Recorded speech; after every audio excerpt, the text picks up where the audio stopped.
a certain MP ubi reporting just say president tax force tax force no yo madwuma omako ahafo na omo adwuma president dia mo so omonye na insema abetodwa enyina ya tibi no asefem to the point say it takes opinion leaders, chief imam of the area, and some reinforcement and dialogue to now come to say okay, spare more life. In Kofono safety, tino. I was say a Juma president so monkoyeno. They couldn't do it as directed. I was say yama compromise be na campaigns be NDC for no do omo ashe galamsey site wo ahafo ano hono ye jawo mu no moko. That's the problem. Material me no ye afraid be oracle nipa pi frame oracle adintra because me can't say more ebem me tena afia ha kan say obi ani ho a ene na ban eni so a oye galamsey 1 2 at the contract galamsey at the constituency level no at the community level no entumi enso no entumi njai ne say Tama na nanado adodan kwa MPP aban fight galamsey no the MPs and the party chairman of NDC na omo wo constituency ka kire constituency say muntunti MPP for yen yeba my galamsey no ene potoka say say the chicken has come home to roost say nya mo na mo ka say obi nya galamsey ya why the need for an MP and binusu yentie na no asem yenim say no kra na no kra okoye den ho simple ya chi galamsey for wo MP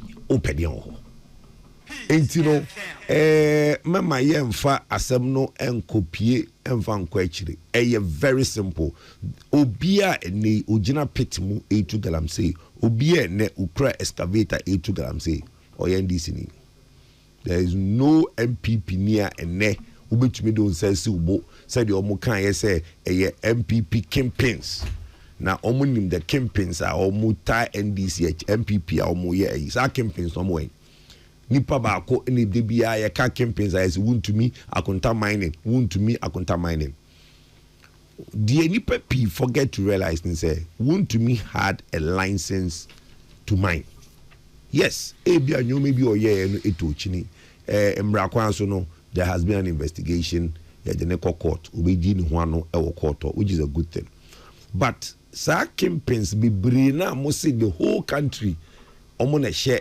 galamsey achi no ene omo we no kra no abedadi yakochi Range Rover yakochi RAV4 yakochi we MP the tax aba I think say obi kana say there is no smoke without fire say beto no anuma semo say ento no anuma semo there is a big statement out there actually say asem no krewo nti wo MP no NDC MP ena ejina ho akofa tax say yankobo president nkofo a we wo mo so omunko ja galamsey no so it tells you say the conversation in Accra and the conversation in the constituency no we are right.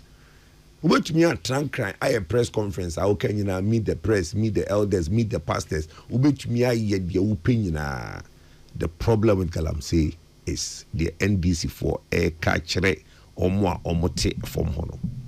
And as some more catchere woman and no ne no ama omo MPs no into me internet what Timpo say 9 months for Akotubia. Why go there? Okay, no. To the point say Nipebi was fearful of their life. Just say Yaseka the police station in Krano and your reinforcement the buyer it become commercial police station no. Inti yede Yasemba kope Ghana for who say and galamsey no NDC for the politics na babemu omo babemu no they have no will, they have no energy to fight the galamsey because we share blue water guards for omo afa omo nkwarangetin kitibia e t-shirts a share omo so omo na enko fight galamsey na soldier for krom kratu kra MP pamo omo afi krom na blue water guards minya na ze a non starter india no de minim de nei abei do meka But yeah, the man said the will to fight galamsey no iniho. Omodi ya manyosem edi ababa mu omobaba mu no 10 months. Elia almost say ombe repeal and then almost say omode ko parliament 10 months on afina ombe ye ho adwuma. 9 months ako I think say maybe me can platform bim so say the military should be given certain powers where se basse omo ba bi no bi kretu a almost on tam into so asem no e be controversial pa ai na soldier for the tuo ba na so kretu a said the here say fire to fire because who kretu civilian who kretu ere ujina nsuom ujina ba bi ani say ujina na wo ye kind story ye so mo recover Smith and Western pistols or Makamu. They said they are armed for whatever. It you know, medium refuse the president so yeah, Juma we know I have a number of MP no nye minister. No I say a certificate of MP no onye a certificate of onye MP. No I say onye minister. No I say on resign. Onye appointment. No I say you go in free or a common floor MP. I don't even know what the remedies are. So parliament to me referring to privileges are. When you why against that privileges be to me actually so you why you be to me a boy kakra. But in this instance no obende uchina inye only the just yes obstruction the lawful duties of an authorized authority, maybe if that can be used, but being a member of parliament, so he has also a duty to his community. And you know, those are maybe or CF, but the NDC it has come to show say at the community level, and I keep insisting say at the community level, need the strength and the energy to fight galamsey. I don't know. Yen treat way so to say the yeka honorable Kokas and Teboatene abronya the yeka say yen treating as individual cases. Yeah, individual. And they say to say the Kokas and Teboatene can need the yeka. Yet mean case san MPP for you na adwene e contact group na adwene. Say me no ya research aka. You see there's a research. Yen MPP a research for the losses in 2020.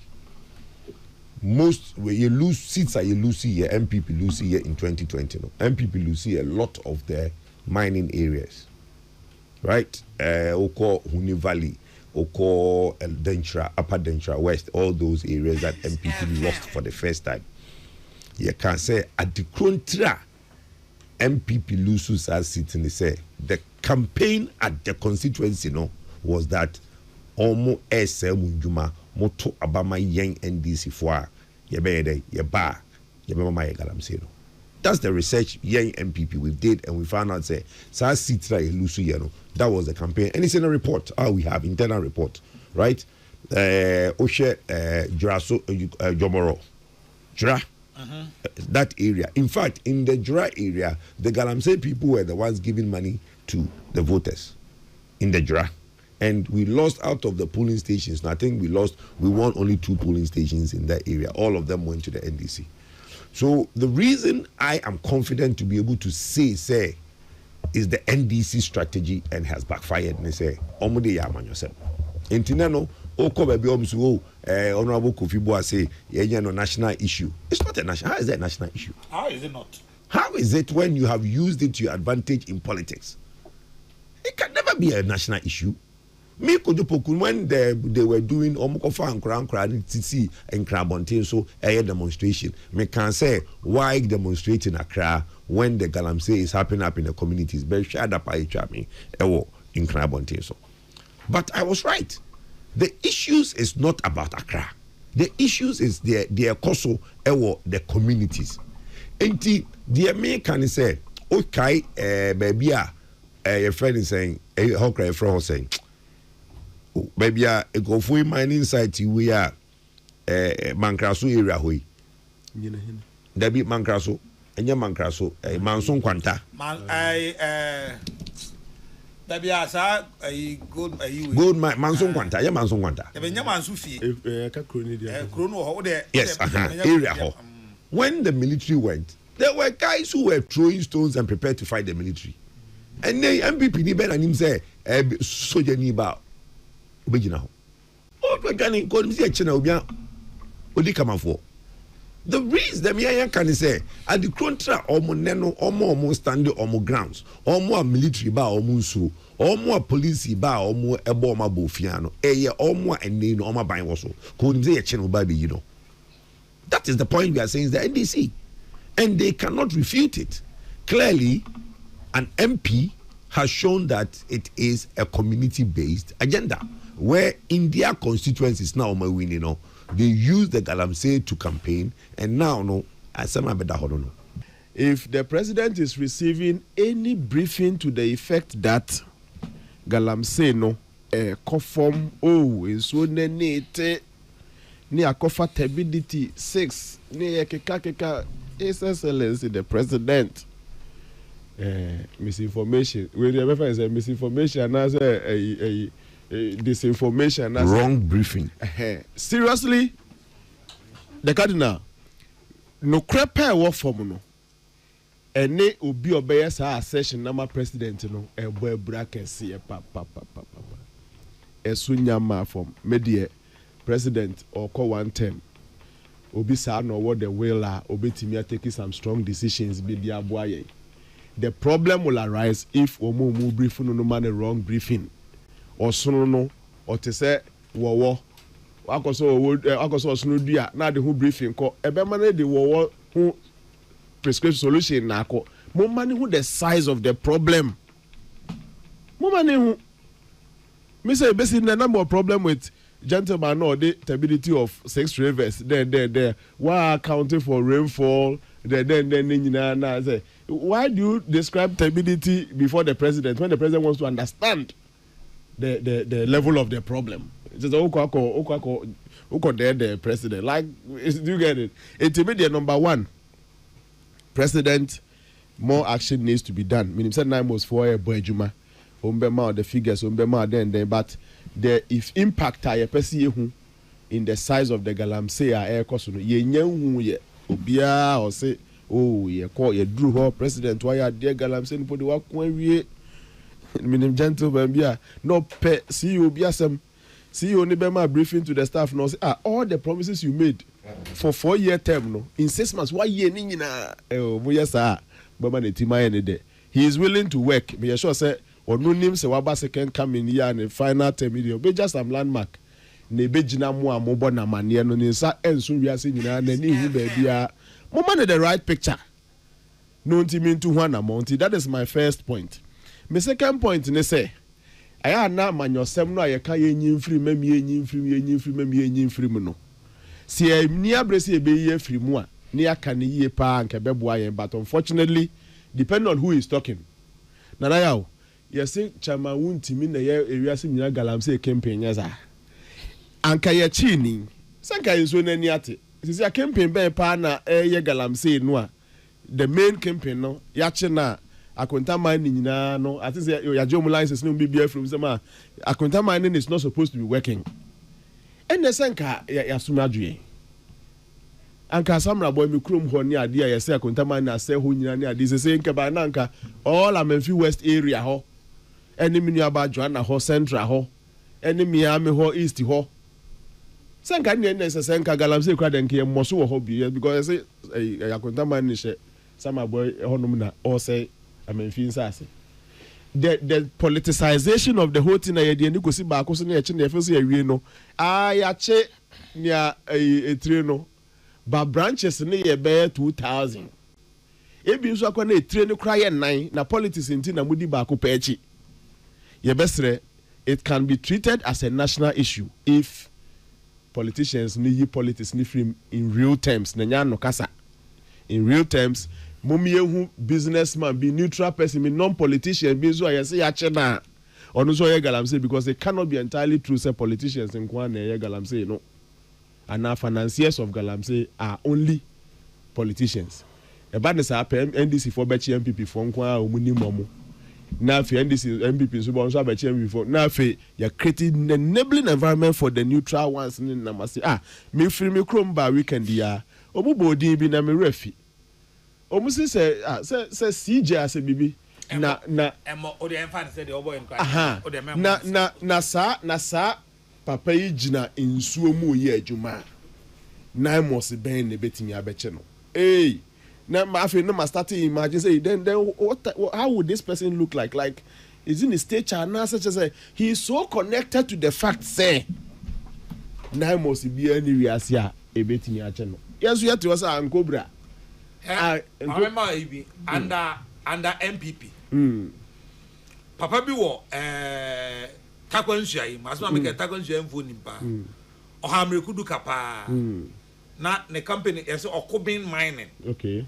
Every week, Obama newspaper here publication about Okubin mining.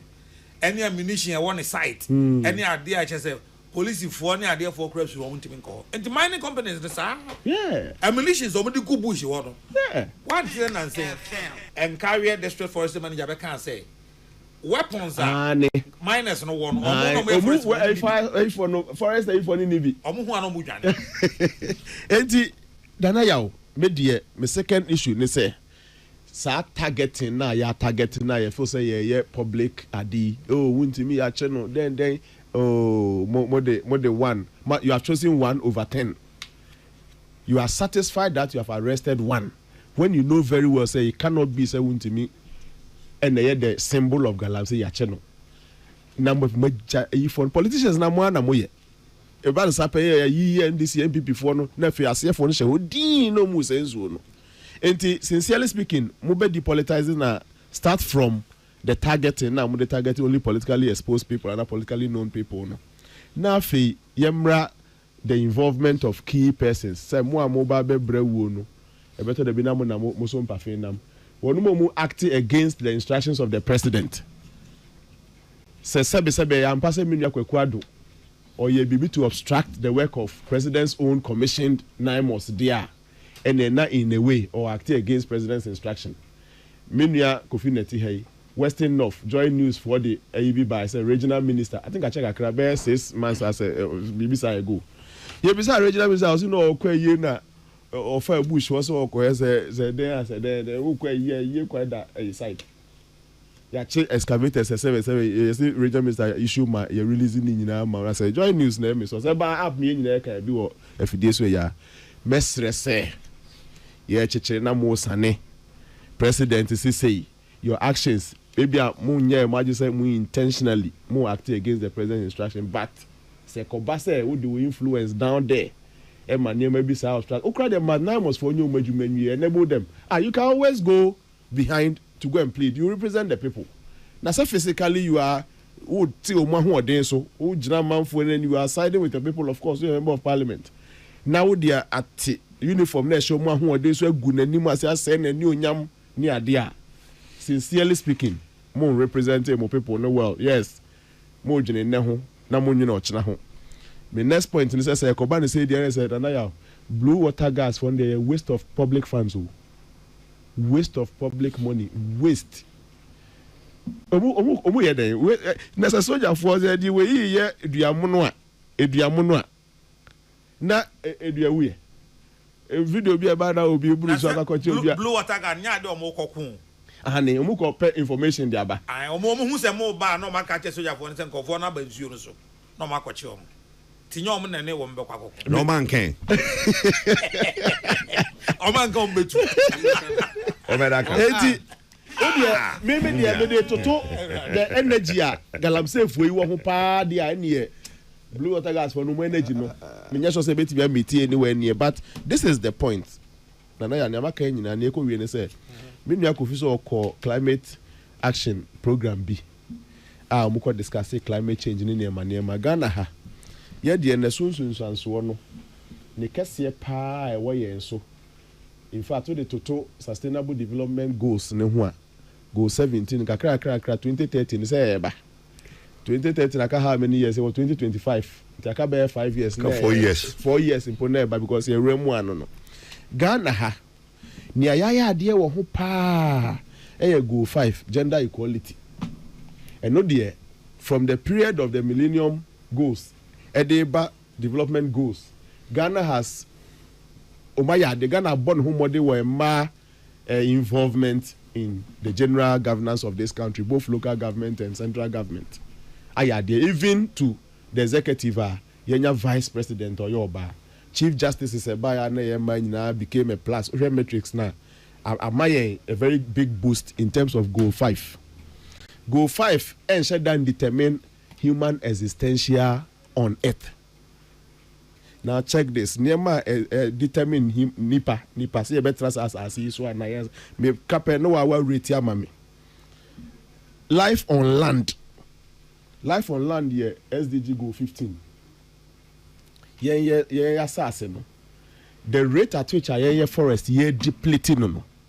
Initially nanka ye 20% and then 60% depletion. 60 depletion. One unfortunate thing with forest, and so they say, oh, bring a forest down. One say one found some can now at allow so on sign emra back in Mayor Forest to be what 40 years now we here for you to restore a forest that is brought down. Yes, I know. Its effect, they say, ye nyam from a papa no climate change as my year can methane other carbon gases are increasing no. No. Now clean water your SDGs Goal 6. Nanayao, in terms of clean water. And never boss it has an effect on see a better as this one as this. The next one, health. Health, SDG 3. And they are real bida and biba. In fact, media nanka I thought saying can ye say bushmeat need and then yes say the one num so no be I use aqua room there and fitting a commander vegetarian. Me could me come to Mraka could me so I say also so no. Assassin him then a nutritionist came to church.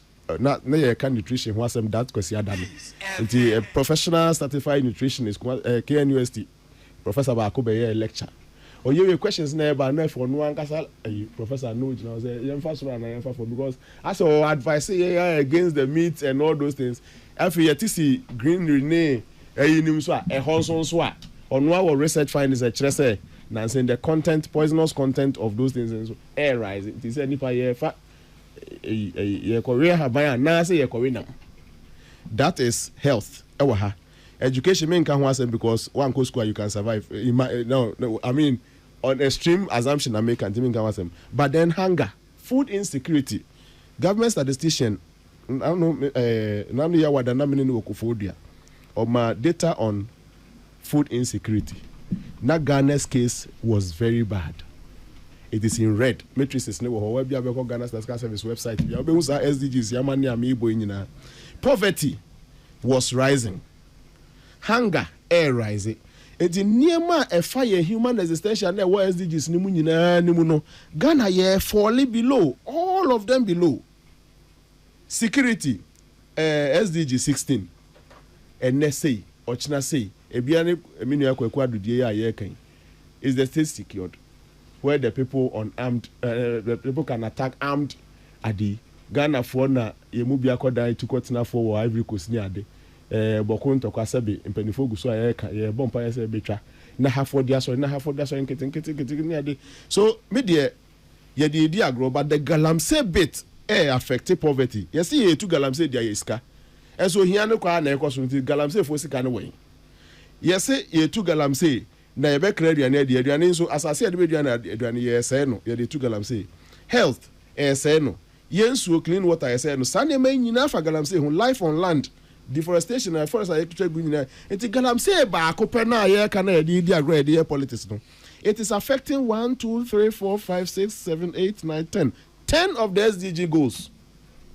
Na me try overall you do 30 2013 nyame adom ne atiasia me twa overall verdict a omude be magana omude figures because she be because so ya SDC our data will be exposed by some of these 10 things directly Galamsey na ye di agro no ha no enti me de yaka ye besa aka eba biwo a ye beka but media minim say sanka the right report eco president Mahama ho a minini team but se me yo no pa na nka me wo one term I will leave a legacy, especially on the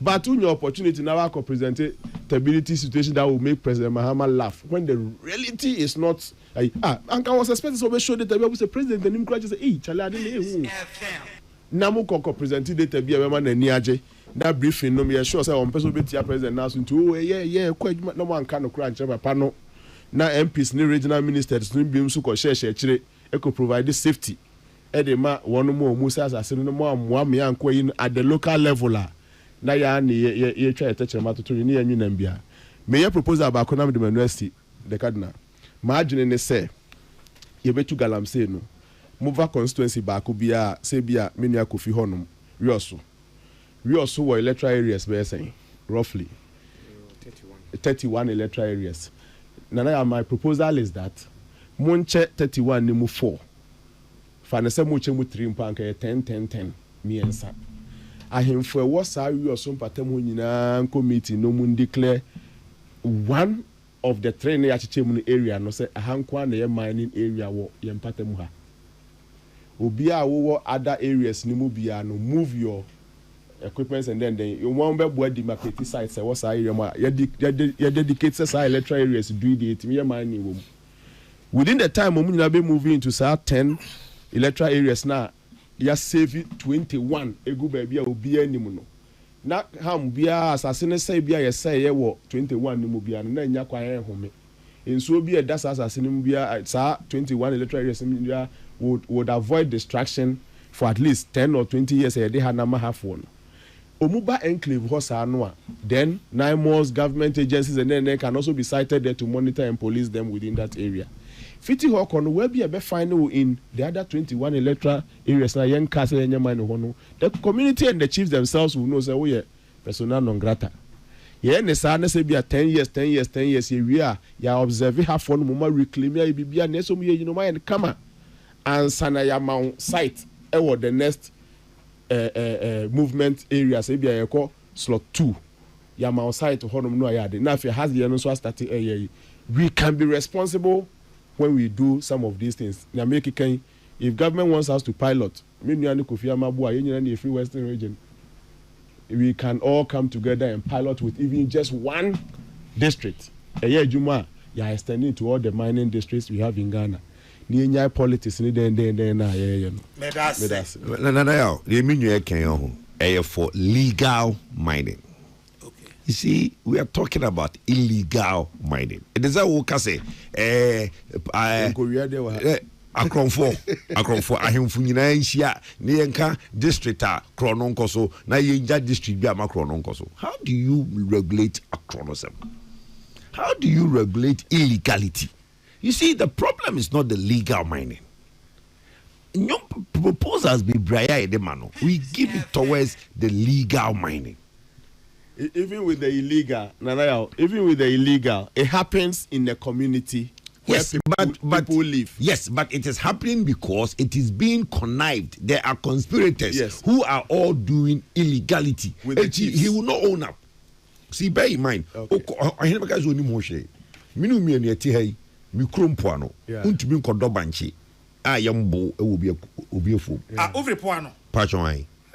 Some people who porno for your doors. Na de bia anko force me free kwabre mampontin papa de free mampontin. Yeah, I'm free porno. Mama free porno. Yeah. That's it. And na porno for me ko ha no mo pem because you de bia na ka mampontin asem na wo ka kwabre asem on kan porno asem. And porno so nye krokito. Porno se tama me ko no mo koko ye fine pa o me no say the galam say. And porno o koko ho no galam say ni shadamba o koko da ho. E ho mo ye abeno ne koko no palm oil ne koko no ai. Oh, the problem is that untumi nko obiafo enkodo banchi abra ye nche wombo. Na untumi nko obiafo nkodo ekutu amna. Na the excavator ewura. So the exercise no, it involves a lot of people are almost part of that illegality, but they will not own up. Or here because we need more share. That's the problem. Enti muma yen sheni say the wokano say the na yekan no. Me point ni say the goodwill is in Accra, but the problem is in the constituency. Good role na wa kra no say dey wo kan no nipa do betena wona or your presentation no yam pese obeyi fonini yi a chair president. But nipa na o twan fonini ya hwan ya. The community people who are part of the illegality. That is why the right picture does not come to Accra. That's the problem. But all right. Because okay. Prof can a Prof solution be na Brako Jonso HM say and yes sir they all can offer illegality eso. Me de kakra mahunu sa legal illegal your co ground or me who difference yeah I will. No kre mining whatever in it for I'm not even saying illegal or legal. Girl I'm saying no high. Solution now or deba no. Abankra FBB ase.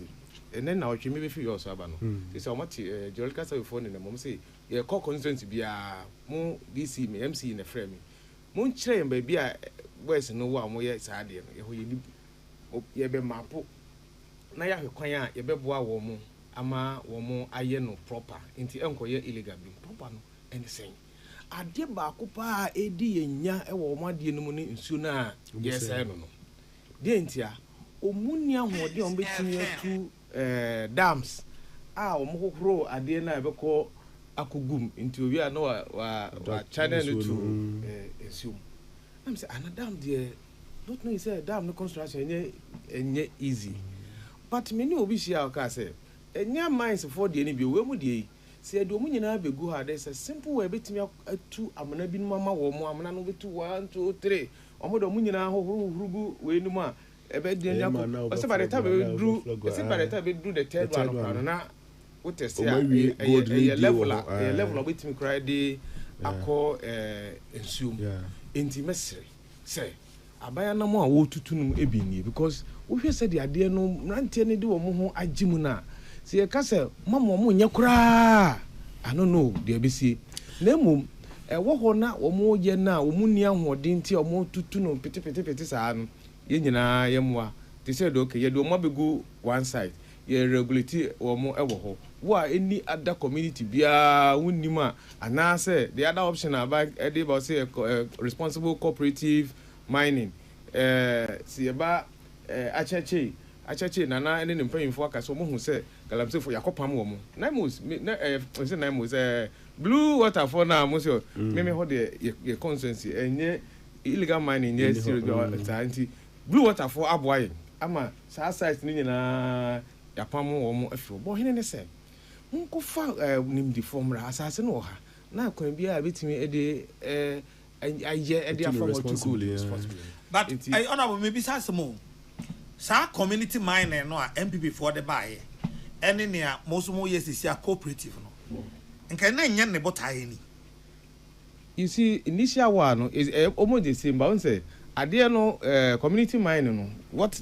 the MPP breast start here no ankoye community kakra na me hu ye no when say individual businessman bia o woni sika o no na akọ establish ade no say community mining nti hu in fact obi kra wo mfiri ho nti amankofo na nkasa participation in it they don't even have access to it. Apart from one a ekọ adwuma wo ho a yetua wo mo ka no mo still one person mo hu se me so me tu bibi no onka ho bi to when say still the community mining abaho your business be edia nti no no amanfo na egu on still da so eninam aha nti we de sankebe ne say wo ohene woni mpanimfo na de momranche na ewo ha na sa adwuma no mpeso momfre wo munyina emra yenim mfa yenim ye ho kra ye krum ye ko yenim wo munyina momra sesi abai se obeboa mo ye ma mo nkrata site na monya no abeya bisusu ho nyina ye betu ye beboa mo tutu page no dams no ama ma hohoro na emom be adwuma ha be se de o kamfie num ana emfie nsia se mu wie na ho na sa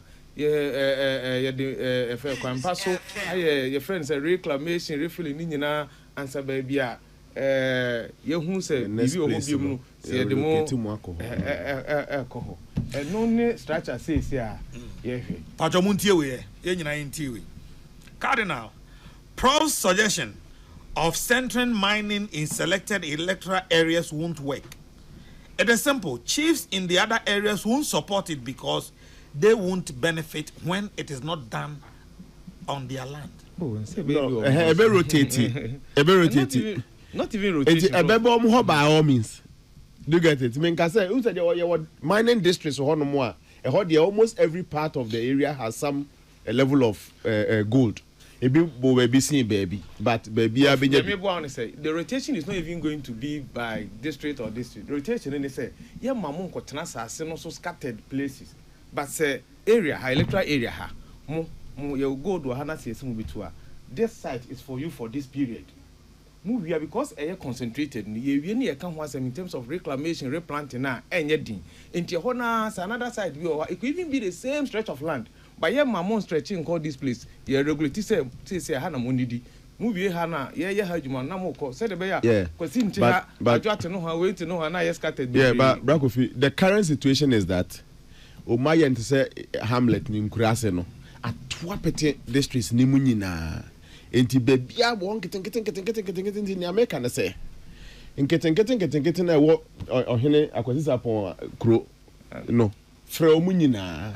And getting a war has a crew. Well, what has the crew? Until I'm used to electric areas by Anyakas. Electric areas, there was a 30 no electric area, Bia, my MC Yabua, chief say, Wohonina, but together.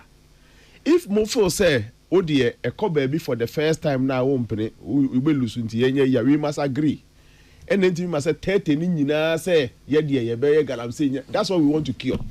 Then 30th electric area, and I say, onka first in why we will get to a place in the electric area na ye mine ho no na ye move mu nyina etimi kura chemu mienu ema 15 electric areas free from galamsey activities na ye relocate every little hamlet bia momu baby wo the next 15 ni mu kura area. By the time we return to the way no na half on a briefy na asasana gya ho me kakra a light wave em say atitin sembebre fiti na what you twemu Honorable Minister Kando Canada ya inua Okuboy so di bia betudwa company no so edi bia atudwa na oye obi a utrase na ohwe nyoma ekoso na ufa kakra bia free di obi kemu a utumi also eye wadwene di ofi se di ekoso minua no kra ewum ni se December minister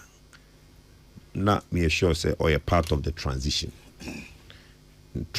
time no they were made aware say contract no I spike into the first thing that the minister obey minister of health say o share software no juma edie the importance of the software in our health sector now his day one in office his biggest headache would have been say also or resolve our problem no yente hwasem in fact busume du etwam afina light wave software abeye in koma yedie.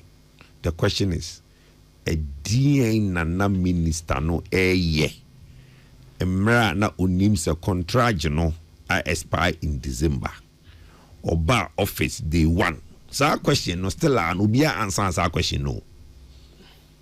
Obia to fanchen. That is the question journalists for yesramo mumboyen na honorable Akando Inyano. Because if you were negotiating to sign a new contractor, what happened to that negotiation? If you decided say contract now I expire no reinstate what has been your transition program from the time one National Health Service for no in-house our software no a dear ben away. You see, it cannot just be about audit medical attorney general. You see, you can't approach everything as if say there is a problem. Obibe to be our contract. Our contract, he has not fully abide by the law of the contract. To me, I institute audits and other things to give punitive actions to the contractor. You don't have to cancel a contract to give punitive actions. And there was a meeting. At the meeting, no, honorable say open source code. May I honestly be surprised if the minister Ibusa Omo for source code. Who asks a developer for their source code? Nobody. Why are you asking for a source code? That means he was wrongfully advised. because obi obeto software, what you ask from the developer is not his source code. So open a database, ask for a database. Now database dimpono backup will be what sits outside. The actual database will sit at the various sites of the software. Obi or your software behind him say there is what you call a client and a server. Data encode directly from client without having backups, and then later a backup server and the server will probably have external backups. Enti look, utu okra for na watu okra so for Lightwave for mukra contract. My year pilot from 2016. I know, say, for you to do pilot in 2016, it means you have some level of NDC people are monomo. It's not animosity. And I can say, oh, we are MPP ni enti most started pilot in 2016. My year throughout the 8 years of MPP. NDC for Aba, I think said there is a way I move it to me almost what say, because to bring in a new software, it will create a lot of disruption. It's not that easy. So software now you use to the health in humano, integrated. A friend is accounting womb, sikasem, patient's history, a womb, a lot of things evolve. A name puno Dr. Baumia at the program be by Minimza Okaya na time wa oko hospitalize file your file free tamale na your transfer oko kumasia or sell the patient file no account ho at the core because of the digitization no program na Dr. Baumia sha say no na ekudrum pempen so bia unhia say wo the patient file no be free tamale aba konfanoche or the Ghana or the patient ID number now Ghana card your bogo system ni mo all your patient history doctor no awo tamale no konfanoche doctor no so ebehu enti here say you be hwehwe file e the account ho do akọ side details no if you are not careful one transition software ni ye from the old vendor to the new vendor which may lose all those patients history mokai reasons are electoral commission for the buying time or moka so mo 2020 new registration almost say the old vendor no more no na because of contractual obligation no or more color or more the information some of our data ekoi so easy jina sansem no so MIA new voter registration in 2020 data for patients omo yare sabia ehu history no I don't think say ubetumi asan akogene foforo. There is a need to have a smooth transition from the old software to the new software. Ekoyen tokwa na the current company no he doesn't transition to the new one now, a lot of things will be lost in terms of patients' data. That is where the problem is. In the Honorable Akando, for me, there's questions are unya no. Again, Lightwave for this one, yes, I think there can be a solution. Omo MIN Transi. Now it's easier to end with them than to start a new one. BFU say there can be new companies and it between me starting for fraud. No, it's not that simple. It's not that simple. Say the American data na omo wono enye ni nyina na obetumi say obi for fraud dey dey ba. He doesn't have the old archived. And the transition no ebeye court why boni medini kujina court in Ghana say opuni yes we di boni 2017 opuni court 8 years. Intine o the Lightwave kujina court now also all my access to the information o didn't kujina court it can go 8 years.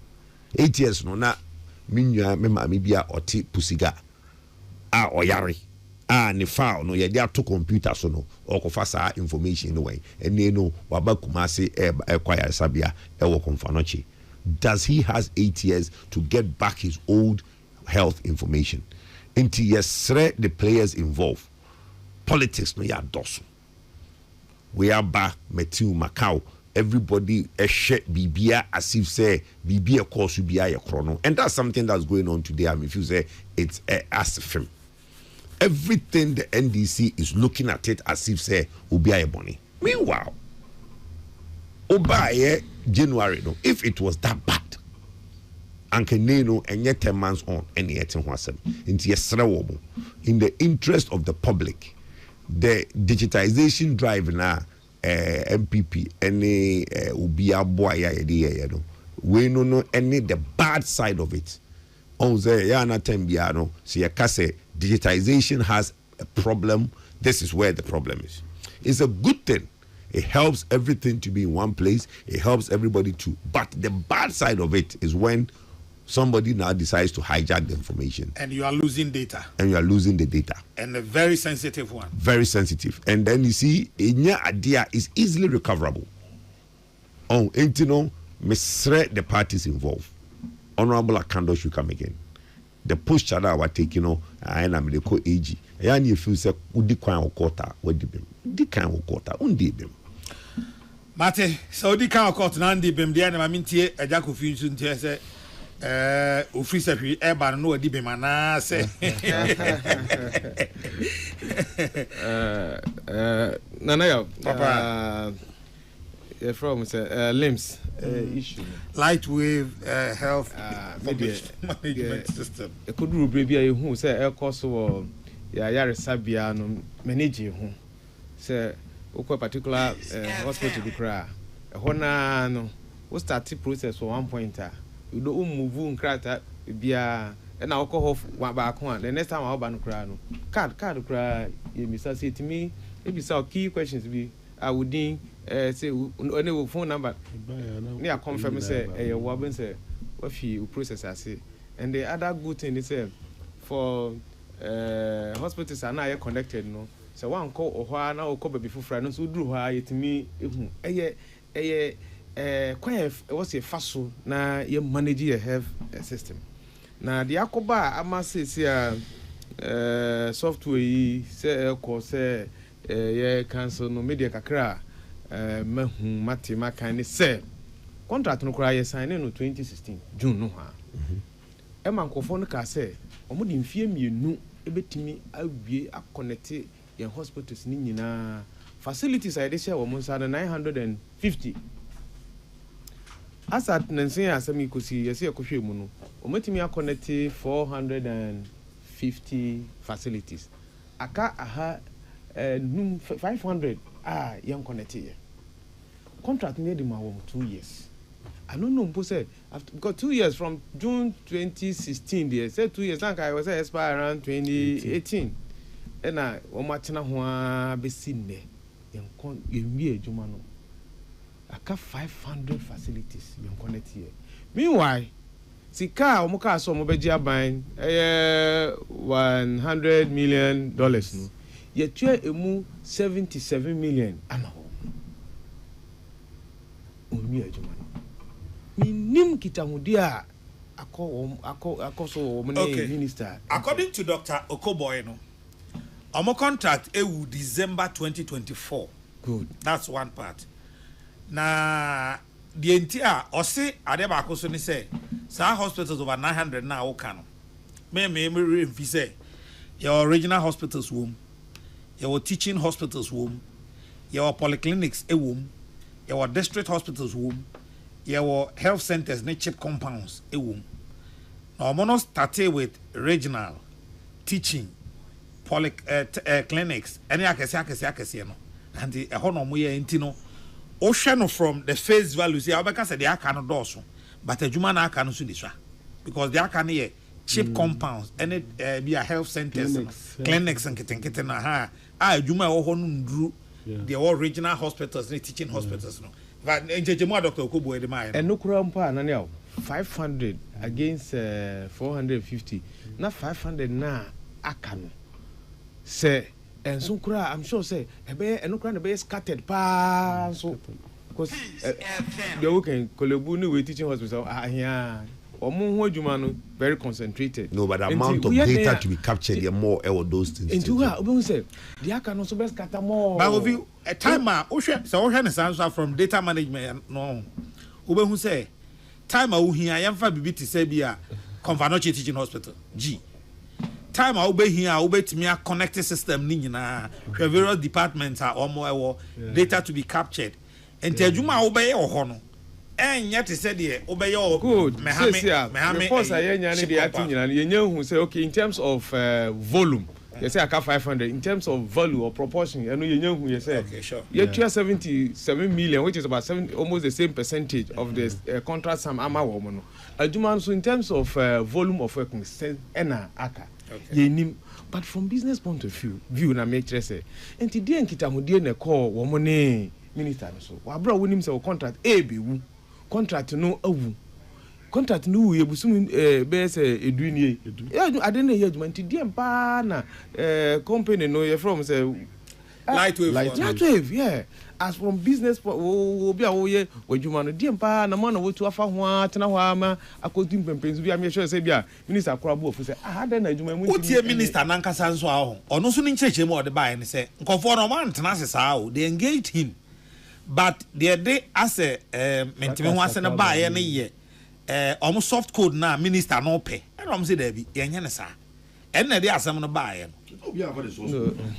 no according to minister nankasa briefing no sa no kan o say nkofo na approach no omo ne nakasa but ono no nte ase say omo ye adwuma magana na data no yen nkasa ye ni first hand access to the data no eti ono no problem say nkofo no fa soft code no emma Ghana eti ono pese say nkofo ne no be renew contract ne dia omo fa soft code no ma no ansana ono o matena se and that is where the issue came good na me dey me team final ba ma ti ba bi nso say I think it was even a contract no say was somebody say code no so because say contract me you hear omo contract maybe is it idea omo develop now omo provide service amayen which will mean say they will own the application to some extent and use it to service and now say your contract mo say mo develop what they will enfama which means ebeye ye dia hu bibia ebeye ye dia and no say they no betime be say ne source code so that say who delay na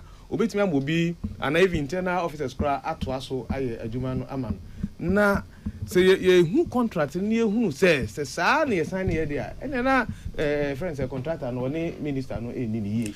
All right. Who may you say you contract na ye hu ni Prof. Yes. So in fact adeba kwa meka ne say menua Kojo Poku kai honorable o say ebe easy say ombe ka sam no matoa contract ne so say ebe say ye twema constate foforo ena ye kan Ghana the last time na your life expectancy 65.9 to find 66 years obia enter into health service first na your paper ye nyina enim nsem bebre de bae nyame adom ya capture no Emma will enter into that queue. Or ne paper near Simbia, the hospital at a point would even archive or discard papers they were holding in. And yenso yewo life expectancy of adi, which means Sesebia to Yenchen B and see a gun and when you kurano. So timid 66 years as an awako. Nipa no babe ran it through the health system for maybe 30, 40, 50 more years and sana. I'm better and suffering now, your friend. And I back also with change and they say change. Paper no, yes, it's a cost software no. People would have resisted the change, go through the change cycle. But once the change gets used to, a month for years to also check of papers were also very difficult. And no crowd the difficult since say free paper now call application. And the doctors are Omaye used to the digitalization system no a very difficult so we go back to paper church no and paper just it's very very difficult enti media ye to a ye twe manso no na ye nti ye ho ase no na me stress ye nwene wonu mu ma enter into service no in fact what Dr. Kobo Ncheche mo chere ni dia the in terms of density of the work say emudro kese no ya ye because population e ko teaching hospitals, regional hospitals, then there's if one only at the yen. In fact, yen. It which means that Yakoka a chips compound no more crowd the whole primary adi cry. They can even take some of those things at there. You refer on near the Ubedu Kesimanaki capture near the interjumana can the MSS. Yeah, the two pa the Yakanimum. So even though facilities in the bed also, chips compound there bed also, and the clinics that the bed also was in regional and district hospitals near a day bathroom. Intermediate margin muno may stand with Minia Kojopoku say. Me amini akwabna me mate kwabna sa no person otie ya em say common nkoso say source code or no source code no something must be going on say na ya SCZ enye adwuma die that's not the best ti yenu ba bia common nkoso no na still system no ye active wa oko hospital ya betimi ayi ni mama na stadium cardinals you data ma cry dey show cry near dancing na ye new history ye new records ni ade medical negligence ni then yet that topic ni ye ka na make can say ye nya hu full history full record cry ye ka cry na dan say na kan pese ye nsan ni hu history ni ade a ya yi nipa na enter into the service of life expectancy of our 66 years ni de me nua kwabna me say utwa we mu kofa fofora ya be ye de ye man ne omo man enter into the system ni enti let's see where to put the right ade. If it's about source code nkwa